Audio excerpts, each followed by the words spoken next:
suspect you may be illegally harbouring an unsupported Category 1 deceased person. Torchwood, Miracle Day, continues Thursday at 9 on BBC One and catch up on BBC iPlayer. Any important details of the case. And we'll have some remarkable CCTV. Just take a look at this footage, showing the moment a gang burst into a minicab office in North London. Also, police need to know who could have killed a man in Worcester by deliberately setting fire to his flat.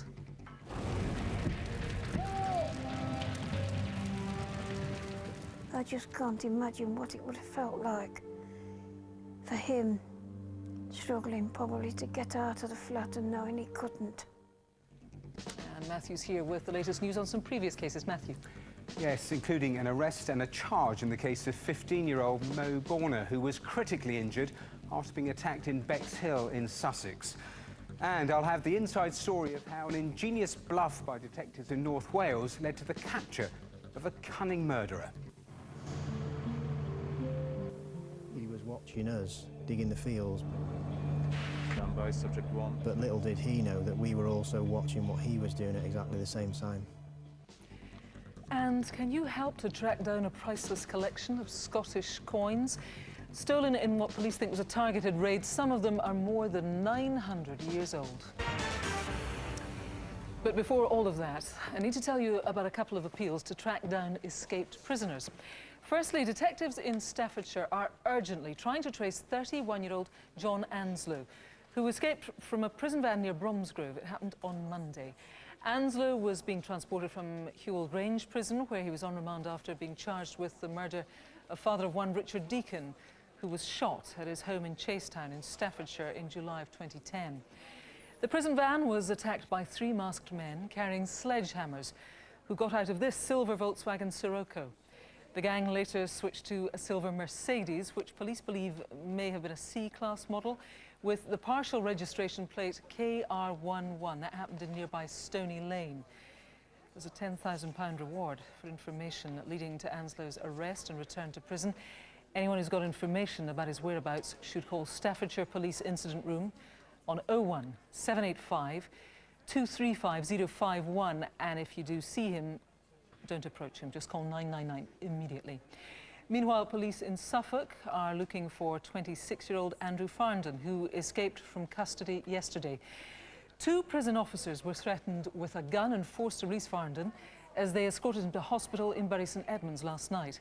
Farndon, who was serving a sentence for GBH, had longer hair and a goatee beard when he escaped. If you've got any information, do call Suffolk Police. Their number is 01 473 613 500, and if you see this man, call 999 immediately.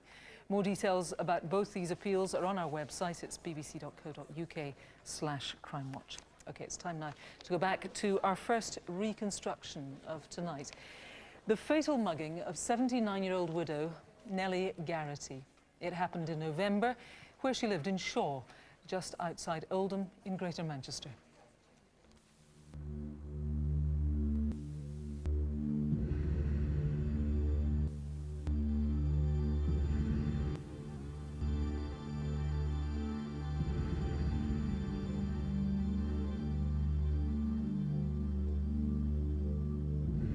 '79-year-old Nellie Garrity's whole life revolved around this small community of Shaw, just outside Oldham.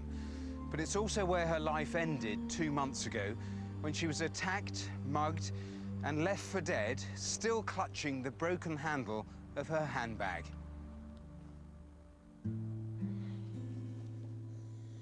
Nellie was a devoted mother and grandmother, and had been happily married to her husband Frank since 1953. But his death 17 years ago had left her bereft. When he died, she wouldn't go out anywhere. She didn't like people going to the house to visit her. Ever since his death, Nellie carried her husband's ashes with her everywhere. We've never referred to the ashes as ashes. He's always been Frank. When he came back from the crematorium, it was in quite a big box, and she made covers for it, and she had to have a bag big enough for Frank to fit in. She's never gone anywhere without him. Late morning on Thursday the 24th of November, Nellie left her home to go to meet some friends at her local community centre, just a few minutes walk away. She was normally quite a reserved, quiet person, but she did like company as well, especially in the winter. She would go, you know, that was a nice time for us to go and visit the people that lived around her. Her journey would have taken her along Elizabeth Grove. And as always, Nellie had her handbag containing her late husband's ashes. We know she entered the alleyway at the end of Elizabeth Grove at 11:50, but she never made it to the other end. No, no, please leave me alone.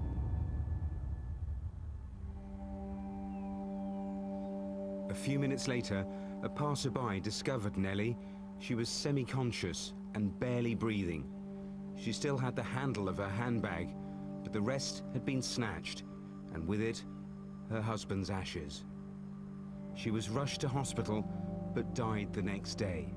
And just after 12 o'clock, the phone rang and they said, can you get to us as soon as possible? She's going fast. By the time I got there, she'd gone. The shocking nature of Nellie's death made headline news. An elderly widow has died after trying to stop a mugger stealing her handbag in which she'd kept her husband's ashes for 17 years. And many in the local community turned out to look for Nellie's handbag and Frank's ashes. But despite the best efforts of local residents and specialist forensic officers, Nellie's bag has still not been found, and her killer is still at large. At 79, Nellie was physically tiny. She was just under 5 foot tall. But her family and police are convinced that when she was confronted in this alley, she desperately tried to fight off her attacker. She wouldn't have let go of her bag. She wouldn't have gone anywhere. She wouldn't even forget him going from one room to another, let alone let go of her bag for anybody to take it. Detective Chief Inspector Joanne Rawlinson is leading the investigation. Joanne, Nellie was determined to hang on to her bag, but she was just physically overwhelmed, wasn't she? Yes, when we found her, she was still holding on to a handbag handle. That's actually been damaged. It's not merely fell off from the handbag, it's damaged significantly, which shows the level of strength and fight that Nellie's put up to keep hold of that bag.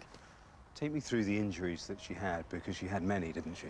Yes, she's got a significant injury to the back of her head, one to her forehead, and she's also got some area of heavy bruising to her right shoulder and down her right arm, which is the arm we knew she carried a handbag in. The investigation continues, but Nellie's family have been left grieving the death of a mother and the loss of a father. She wanted to be with my dad. She was waiting for her time to be with him. He was her life, and that's why she fought for him, and that's why she's not with us. It's just heartbreaking, isn't it? DCI Joanne Rawlinson from Greater Manchester Police, you saw her there, she's joined us now with her team. Firstly, it's very important to stress you're treating this as a murder investigation, and people should also remember this was an elderly, vulnerable lady attacked in broad daylight. Yes, Nellie went to a local community centre every Tuesday and Thursday for lunch. She was attacked just 100 yards from her front door. She was left with a severe head injury, which shows the level of force that was used. Handbag hasn't been recovered, ashes haven't been recovered.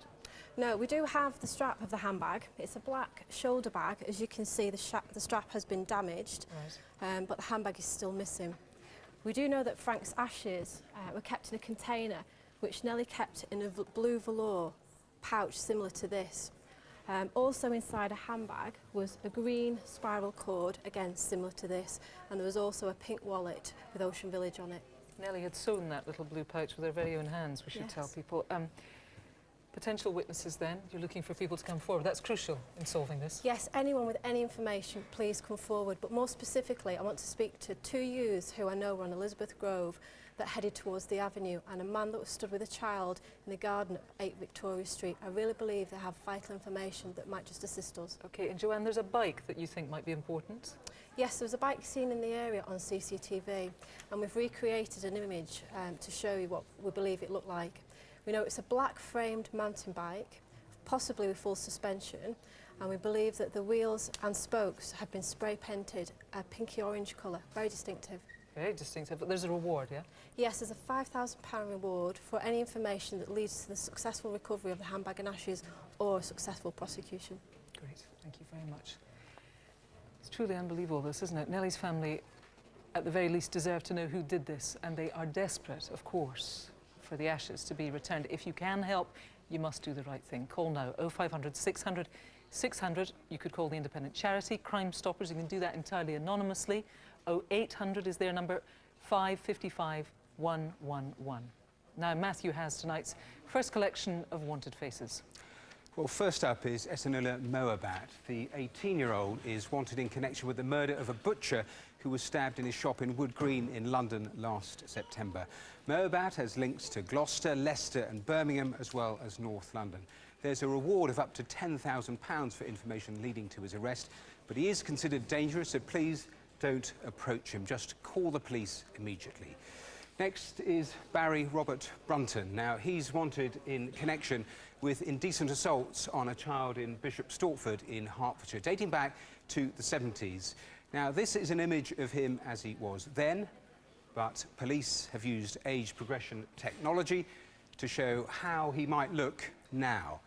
Well, 63-year-old Brunton, who's used the names Barry and Dennis Roberts, has links to the Isle of Wight, Norfolk and Cambridge. Number 3 is Jason Mackenzie Paul. Now, police want to speak to him about a large-scale conspiracy to supply heroin worth more than £400,000. Mackenzie Paul, who has links across London and Essex, uses the street name J-Money, which he has tattooed on his upper left arm. The 25-year-old, who usually wears glasses, is also interested in martial arts.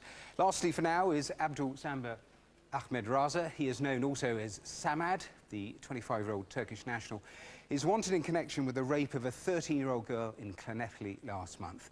Raza has links to Stoke-on-Trent, Leeds, Sheffield and London. Well, all of tonight's faces are on the website bbc.co.uk/Crimewatch, and if you know where they are, 0500 600 600, or you can text 63399, type crime, space, and then your message. Now, in an effort to live a quieter life, Sarah and David Drazy took on the business of running a village post office and shop in Shire Oaks, just outside Worksop in Nottinghamshire. As well as their place of work, it's also the couple's home. But on an evening in November, their peace was shattered when 2 armed robbers burst in and used extreme violence to get what they wanted.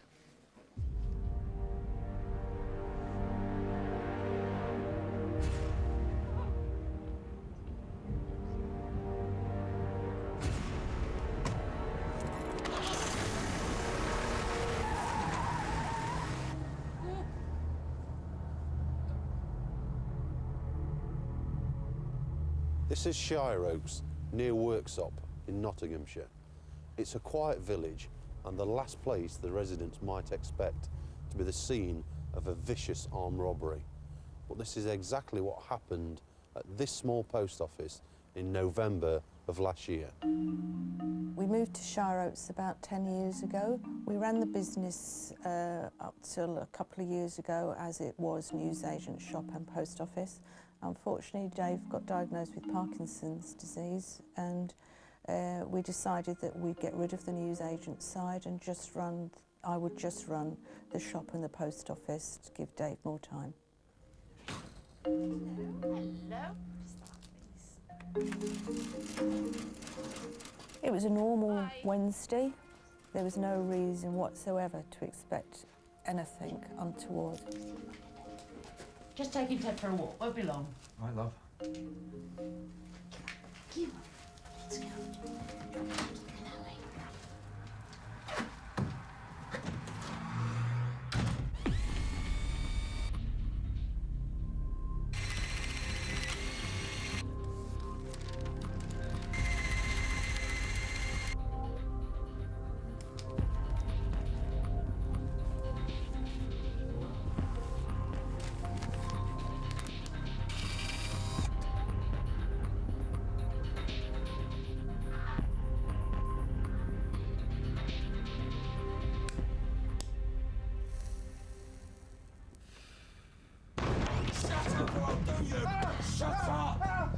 message, or I'll do you! Shut up and open the safe!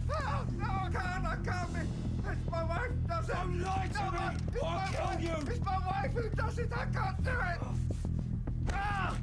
Come on, get him in there! We're gonna wait for your missus. You better not be lying to us! Get up! Come on! Sit up! One of the pair ransacked David and Sarah's bungalow, taking around £400 of the couple's own money. I'd been out about 20 minutes and I opened the door and he comes dashing in. But this time he dashed in barking. Whatever is the matter with you? Stay there! Be quiet! Shut up! Shut your door! I'm gonna shoot it! Come on! Get up! Open that safe! Come on! Open the safe! Open the safe!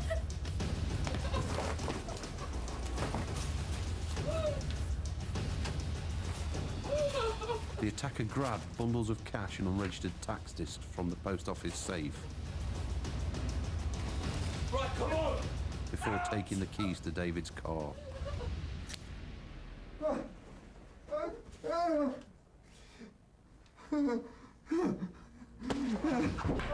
Get out!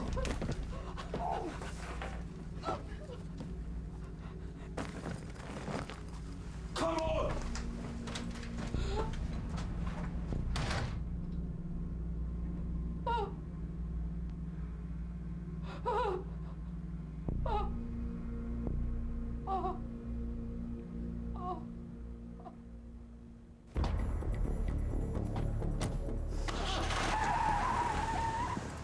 The car the attackers used for the getaway was low on fuel, but the men didn't need to get far.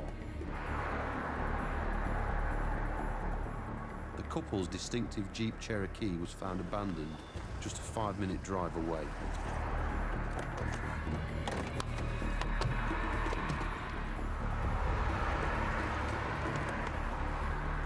Did you see the gang swap cars? We need to know how they made their escape from here and what direction they took. You can get through a day without thinking about it, and then something will trigger it off, and you just become an emotional wreck. You know, I've got Parkinson's, but I didn't ever shook as much as I do now. And I say it's 50% worse than it was. Apart from the shock and the trauma of having somebody standing in your hall pointing a gun at you, it was the aggression. It's just unspeakably scary. What I saw was a gun. And then the next bloke came through with a hammer. And I ended up on the floor. People in the village have been wonderful, but we don't want to stay anymore. It's up for sale. We've got to get out and have a nice, normal, quiet life like we expected to have.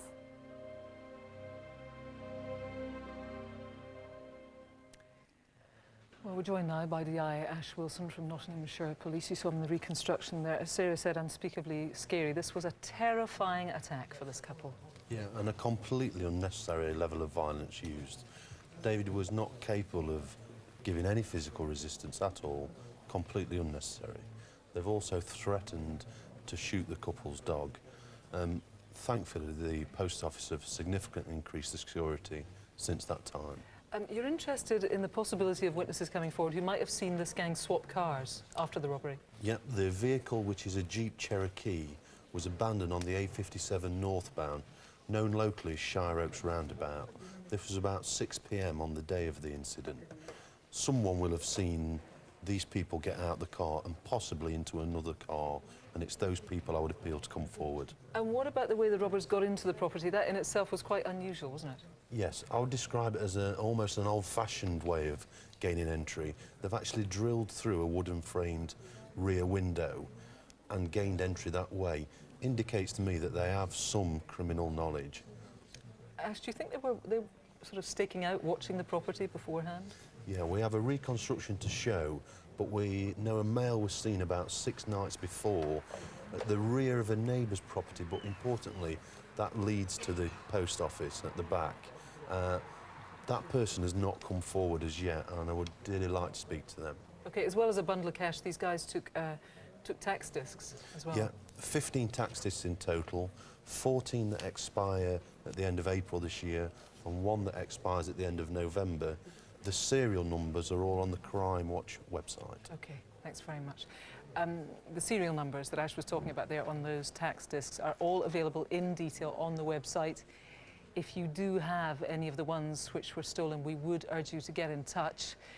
There is a £10,000 reward on offer for information leading to a conviction. Sarah and David's lives, as you've seen, have been terribly affected by that horrific robbery. If you know anything about it, please do the right thing. Call 0500 600 600. Now, Matthew's got some CCTV for you to take a look at. And we start with more shocking footage from the summer riots. This time, a terrifying attack on a minicab office in North London. It's just after midnight on the 9th of August last year, inside the foyer of a cab firm in Chalk Farm, and a gang of looters is trying to break in. They eventually manage to force the lock and swarm into the tiny office where 2 terrified members of staff are trapped. They plead with them to stop, but are savagely punched and kicked in the head. The rioters then attack the camera system. We need names for these violent thugs.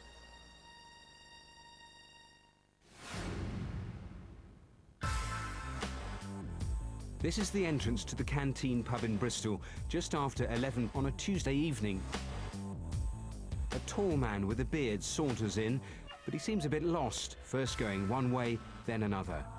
A few minutes later, he's managed to find his way to the bar, where he's talking to another drinker sitting nearby. But it's not a friendly chat. Suddenly, the attacker lunges at the victim, smashing a pint glass in his face and then kicking him before hurrying off. The glass only just missed an artery in the victim's neck and has left him permanently scarred. This was a vicious, unprovoked attack. Tell us tonight who was responsible. Well, all the CCTV is on the website, and if you can name anyone you've seen, call 0500 600 600 or text on 63399, type crime, space, and then your message. And do remember that you can log on to our website to see all of our reconstructions as well. OK, it's time now for some updates on some previous appeals. Well, we start with some news on a case from our last programme. We asked for information about an attack on 15-year-old Mo Borner, who was critically injured after being punched in the head as he made his way home from a beach party in Bexhill in Sussex in October. Well, as a result of information received from you, a 20-year-old man has been arrested and charged with GBH. Well, Mo has since turned 16, and I'm sure he'll be pleased to hear that his condition is improving. He's now able to communicate with his family and is making steady progress. Next, a case we featured 4 years ago. Football fan AJ Clark was killed after being punched in the street in Liverpool city centre in November 2007. We showed you this CCTV of the man police believed was responsible for AJ's death. Well, earlier this month, that man, 25-year-old Malik Al-Brummy from Fairfield in Liverpool, was convicted of manslaughter and sentenced to 5 years in prison. Now, have a look at this footage, which we broadcast in September 2010, of a man harassing the female occupant of a house in Brighton in the middle of the night. Well, viewers watching the programme identified the peeping Tom as 40-year-old Paul Goodenough from Leatherhead. Last month, he was given a 12-month suspended prison sentence, a curfew, and he'll remain on the sex offenders register for 10 years.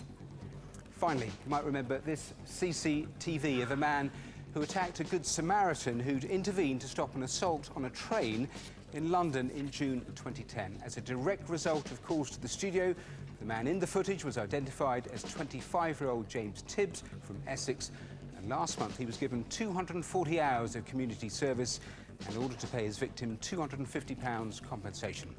Many thanks for all of those crucial calls.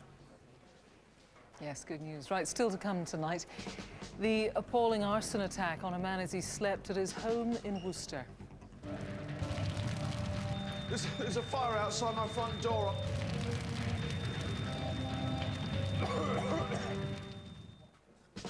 And these very valuable Scottish coins, ones very similar, were possibly stolen to order.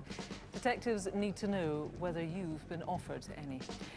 And we'll have the fascinating story of how detectives cracked a seemingly impossible murder case. We were dealing with one of the most difficult cases you'll ever deal with. We didn't have a body, we didn't have any witnesses, and we didn't have any forensic evidence. But first, let's go to Matthew. He's got the latest on what's been happening on the phone so far. Matthew.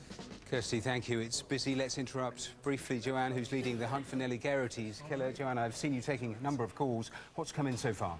We've had a number of calls in relation to the handbag. However, I desperately need to speak to people about the man and child that I mentioned in the garden earlier and the 2 youths on the avenue and the bike. Have you had a bike like that stolen? Do you know where that bike is now? This is such an appalling attack that's left a family devastated. We need to find Nellie's killer and we need to find Frank's ashes. Please give us a call. I'll let you get back to those calls, Joanne. Thanks very much. Good luck, Kirsty. Right, an appeal now for information on a case you may have seen in the news. Just over 3 weeks ago, retired schoolteacher Betty Yates was found dead at her remote riverside cottage next to the River Severn near Bewdley in Worcestershire. The 77-year-old widow had been stabbed and beaten with her own walking stick. Since her death, officers have been carrying out extensive inquiries to try to establish who was responsible for her murder, including detailed forensic searches of her home as well as the surrounding woodland. Well, last week, police received 2 anonymous letters containing information about Mrs. Yates's death. Both letters have been typed, and the one sent to Bewdley Police Station on Monday, the 16th of January, was in a handwritten envelope. The other letter was sent via the local newspaper in this envelope here.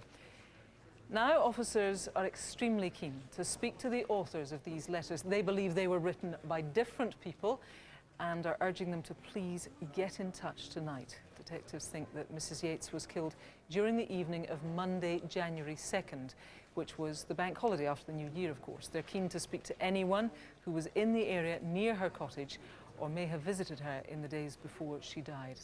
And, of course, they also want to talk to anyone who knows who might be responsible. So if you've got any information, please do call West Mercia Police.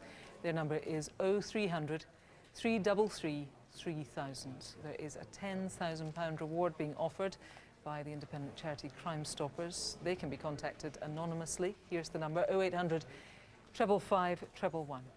OK, it's time for some more wanted faces. Here's Matthew. Well, first we have Tyrone Reed. Now, police are keen to trace the 33-year-old after he escaped from the back of a prison van 3 weeks ago. Reed, who has connections to Greenwich and London, has a deep scar on his left forefinger and a burn mark on his right wrist. Next to number 6, and that is Martin Wolstenholme. He's wanted in connection with a kidnap which took place in Newcastle-under-Lyme in Staffordshire in November 2010. The 32-year-old has links to Stoke-on-Trent and to Southampton. Police consider Wolstenholme to be dangerous. If you know where he is, call the police immediately. Well, next is Florent Prox. Although police aren't necessarily convinced that's his real name, detectives want to speak to the 23-year-old about a burglary in the West Midlands where cash and jewellery worth more than £20,000 was stolen. Now, Prox, who's from Romania, has links to Banbury in Oxfordshire. And lastly tonight is Barry Gordon Williamson. He's wanted in connection with a string of burglaries across the country. 48-year-old Williamson was born in Newcastle but has links to Milton Keynes, Norfolk, Lancashire, Kent, Hampshire and Sussex. He regularly uses the first name Chris. 0500 600 600 if you recognise any of them, or text 63399, type crime, space and then your message. Of course, they all stay online until they're caught. On the 13th of December, 52-year-old Andrew Heath enjoyed supper with his downstairs neighbours before going to bed as normal. But just a few hours later, he would wake to find his first-floor flat engulfed with flames. With his only exit blocked, he didn't stand a chance. Police are convinced that this was a deliberate arson attack. They need to know who did it, and they need to know why.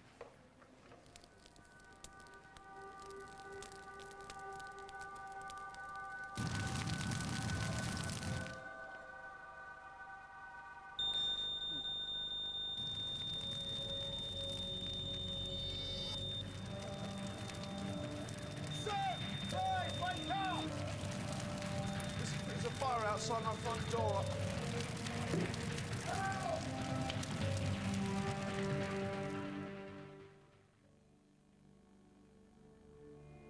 The burnt-out shell of this flat in Worcester is all that remains of the life of Andrew Heath, a 52-year-old who was murdered in an arson attack on his home just before Christmas.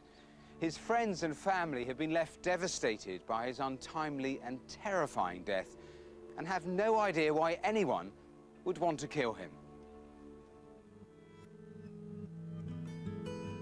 We adopted him, 7-month-old, and we brought him up as our own. And he was a caring, kind, loving boy, and he had a lot of friends. I don't think we could have wished for a better son. The fact that he was adopted made no difference at all, because he was my brother. I think he must have started singing when he was at school, when he was at secondary school, and he progressed to the male voice choir, which he loved. People liked to be around him. He was a big chap with quite a big personality. He came out when he was 18, and that would have been in the 70s. And it wasn't an easy time to come out as a gay person. And I think I was very proud of him that he'd done it. He had been in Worcester for quite a long time, and he liked Worcester. And he was very happy with his neighbours. And they shared a good deal of their lives, I think, together. Andrew lived above us. We're ground floor. Every night, 8 o'clock, he'd come down, knock the door, dog would bark, because she knew it was Andrew. And over the years, we've got closer and closer. He's like part of the family. But that particular night, he was really cheerful that night. Yeah. He got up and he said, "I'll see you tomorrow." And that was the last we saw of him. Andrew went upstairs to his flat just before 9 p.m, where the police think he spent the rest of the evening.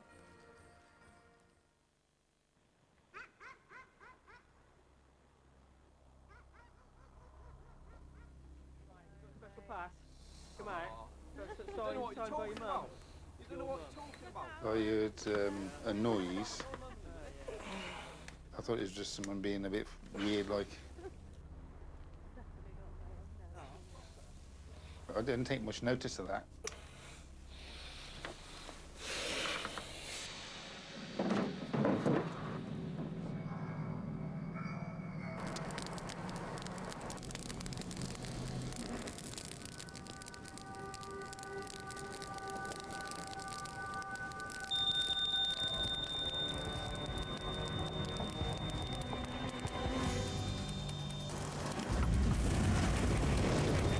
His only exit was engulfed in flames. Now all Andrew could do was call for help. Wake up! And all of a sudden there was a loud shout. There was just general talking, but I couldn't understand. Sir, Clive! And then all of a sudden there was a thud. So I said to Clive, "Andrew needs us now." Hello, fire service. There's a fire outside my front door. I can't breathe. What's your address, please? 2 Chedworth Close. Can you not get out? No. I went round to the front. All I could hear Clive shouting was Andrew. I knew he couldn't be got out of that.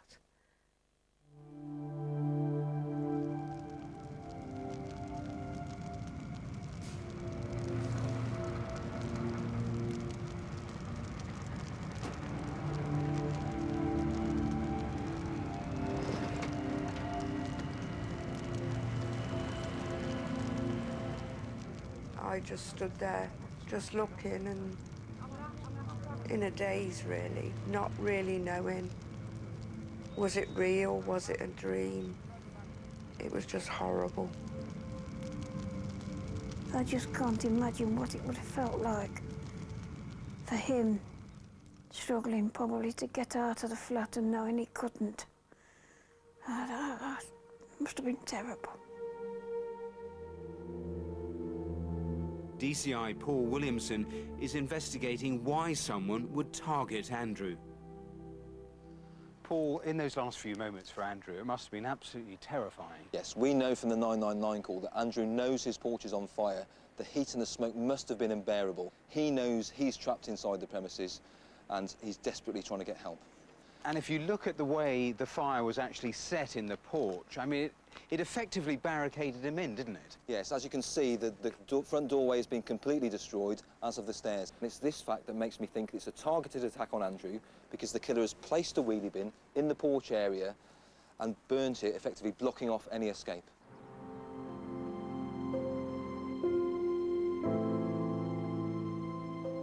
It felt as if somebody had eradicated every part of Andrew, because there was very little left. I can't believe that somebody would have done this to Andrew. That's right. And I hope that, in a way, they'll be haunted by what he has done. Somebody couldn't have planned it any better, really, to hurt the most.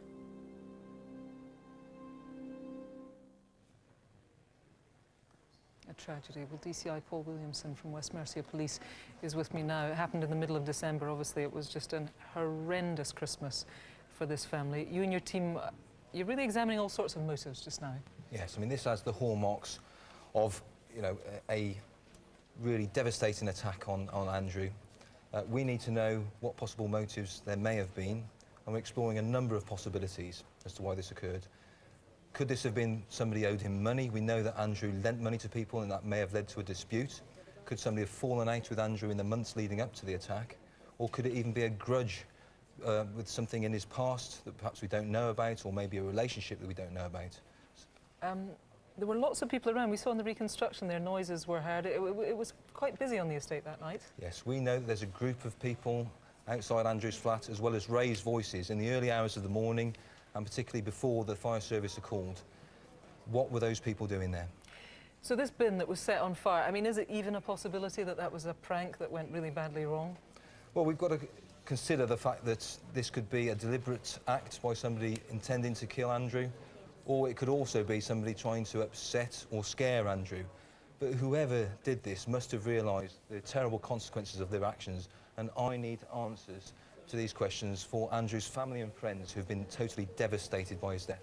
OK, well, thanks very much. It was a terrible way to die. You heard Andrew making the phone call there. He knew there was no escape. There is a £10,000 reward if you can provide police with information that results in the arrest and the conviction of the people who did it. If you can help, call the detectives here on 0500 600 600.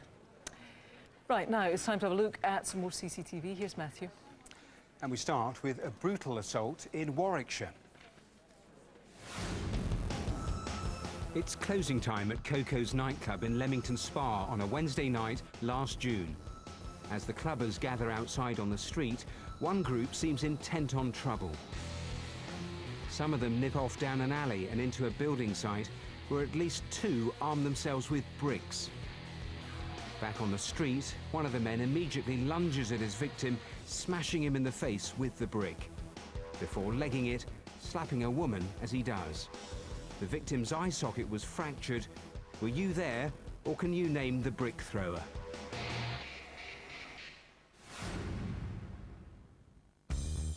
A security guard keeps watch at a technology firm in Staffordshire during the early hours of a Thursday morning last August. Suddenly, a brick is hurled through the glass doors, followed immediately by a gang of 17 people, all wearing hoodies, some wielding hammers, knives, and even fence posts. The terrified guard is handcuffed and forced to the floor behind his desk, while the gang rampage round the building. They grab laptops and TVs off the walls, stuffing their loot into a duvet cover before making off. You can't see their faces, but someone knows who did this. Give us some names tonight.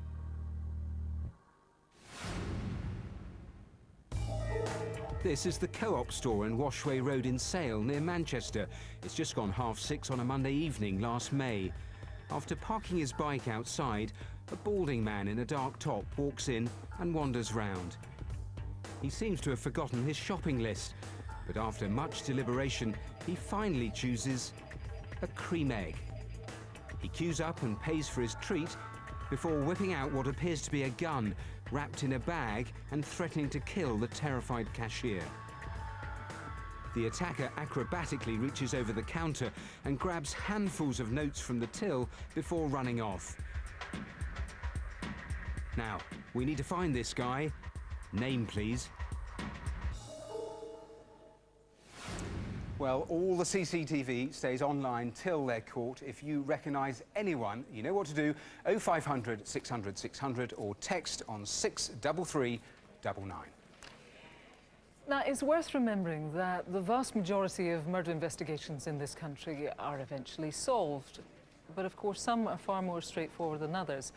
And when police suspect murder, but there are no witnesses, no forensics, and not even a body, well, then detectives really have got their work cut out for them.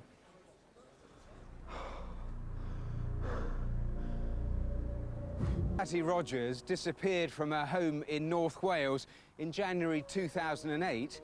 Police suspected foul play. The problem was they had no way of proving it. We were dealing with what is probably one of the most difficult cases you'll ever deal with, which is a murder with no body. What followed was a cat-and-mouse chase between detectives and the man who almost got away with murder. Well, we first of all got asked to look at an ongoing missing person case, a high-risk missing person case, into a 42-year-old Indonesian female called Tati Rogers, or Tati as she was known to her friends, who'd lived in the Wrexham area for a number of years. It was highly unusual behaviour for Tati to go missing. She hadn't called anyone, she hadn't been seen in her house, and the way she'd left. Boss, you're not going to believe this. We found a number of search terms that had been put in, and these included putrefaction, rot, decay, and organisms that feed off dead bodies. And when they're treating the case as a murder inquiry. But what seemed like an exciting new lead was in fact an elaborate bluff by detectives. In the early hours of the following morning, Lucas Respondek walked into Wrexham Police Station and told officers he wanted to take them to the body of Tati Rogers. Pathologists found no underlying natural illness or disease that might have killed Tati and identified the most likely cause of death as compression of the neck. Lucas Respondek had actually gone out, left the body in the house while he bought the items, but he'd also come back and played games online on his computer while the body was in his house, while he was deciding how he was going to get rid of the body. He then waited till it was dark and used those items to go and dispose of a body in the fields in Erddig. We may never know for certain why Tati was killed, but despite the baffling lack of evidence at the outset, detectives took on her murderer in the ultimate test of nerve. And it was this high-risk bluff which led police both to her killer and to the place where he buried her body, here in the cold North Wales clay. He always felt that he was one step ahead of us and that he was too clever to be caught. He lied throughout the investigation to cover his tracks, and he just was a cold, calculating person. I don't think that he thought we'd keep on for as long as we did, and ultimately, I think that was his undoing. So, Matthew, you're used to dealing with scams on this programme, but not usually ones perpetrated by the police. Yeah, it was quite brilliant, a psychological con trick that couldn't have worked any better, because remember, the police had very little that was concrete at the time that they went public with this supposed new lead. Had Respondek done nothing, had he sat tight, had he not taken the bait, he could easily have just got away with it, but they managed to just get inside his head. Yeah, I mean, that's what it came down to, a real sort of battle of wits in the end. This. Yeah, it was. Every time they hit a wall, and they hit many in this investigation, they responded by thinking outside the box. The bluff was a good example. Another was when they wanted to use sniffer dogs. They carried out a covert operation to extract his scent. They had all the relevant authority to do it. He had no idea. He still doesn't, but last week, the detectives, the team, were explaining to me exactly how they did it. I mean, obviously, I can't repeat that. I wish I could, because it was incredibly clever. But that gave them the scent, the dogs used it, and that got them to within 100 yards of where Tati's body was eventually found. And you see, what all of this did was just pile more and more pressure on Respondek, and eventually he just cracked. And briefly, the sentence in the end? Life with a minimum of 18 years. The judge ordered he be deported at the end of the sentence to protect the public. Matthew, thanks very much. Now, just take a look at this. It may be pretty small, but it is incredibly rare and valuable and an important part of Scotland's heritage.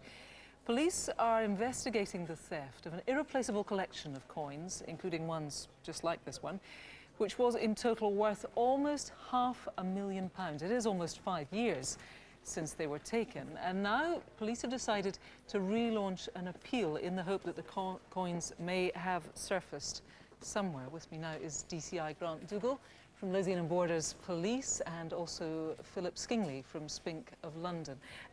To you, first of all then, Grant, can you tell me a bit more about the case? The collection of more than 2,000 coins were taken from the home of one of Scotland's leading coin experts. His house is in Broughton, a quiet village in the Scottish borders, and it took place overnight between the 6th and 7th of June back in 2007. Now, we believe it was a targeted raid because the thieves only took the coins and some jewellery that was stored with them. Philip, can you tell me, I mean, they look to the untrained eye like mine fairly innocuous. What's so important about these things? Well, essentially, they're all unique pieces of history in their own right. Each one can tell us something about the social and economic history of the period in Scotland. The earliest ones date from around the 10th, 11th century, and the collection consisted mostly of those earliest coins. They'd be instantly recognisable. I mean, this is, you know, on a par with the theft of a national treasure. Really? Well, given then that it's a national treasure, presumably, Grant, it's very difficult to sell it on. Yes, they're extremely rare, and I'm appealing to anyone, and in particular to any dealer or collector who may think that they've been offered these coins to get in touch tonight. We have conducted extensive inquiries across the country, and to date not a single coin from the collection has surfaced. Someone out there knows where they are, so please get in touch with information that could assist the recovery of the coins. Yeah, very important indeed, gentlemen. Thanks very much. I should tell you there's a substantial reward. 50 grand is being offered for information which leads to the full recovery of this magnificent collection. So if you know anything about these beautiful Scottish coins, then do please get in touch with us tonight. There's the number, 0500 600 600. Time now for just a quick update on what's come in on the phones. Here's Matthew. Well, a great response on all of our appeals. Let's start with the Nellie Geraghty murder. Detectives are desperate to get Nellie's killer and find Frank's ashes. They've had some calls about the bike, but detectives really need more information. They've also had calls about the bag. Let's turn to the Nottinghamshire armed robbery. Incredible violence used against Sarah and David Drazy. We've had a couple of similar robberies, calls coming in, one specifically at a post office. More information on anyone who saw that car swap on the A57. So wanted face number 4, Abdul Samad Ahmed Raza, 13 calls on that. We'll give you more on the update. OK, that's everything for now. Don't forget that you can view all the reconstructions, the wanted faces and the CCTV online, along with special web appeals, which this month include the brutal murder of 17-year-old Charlie Wright in South London. It's all at bbc.co.uk/crimewatch. The phone lines stay open until midnight tomorrow night. We're back again in 35 minutes after the news with the very latest on tonight's cases. Bye.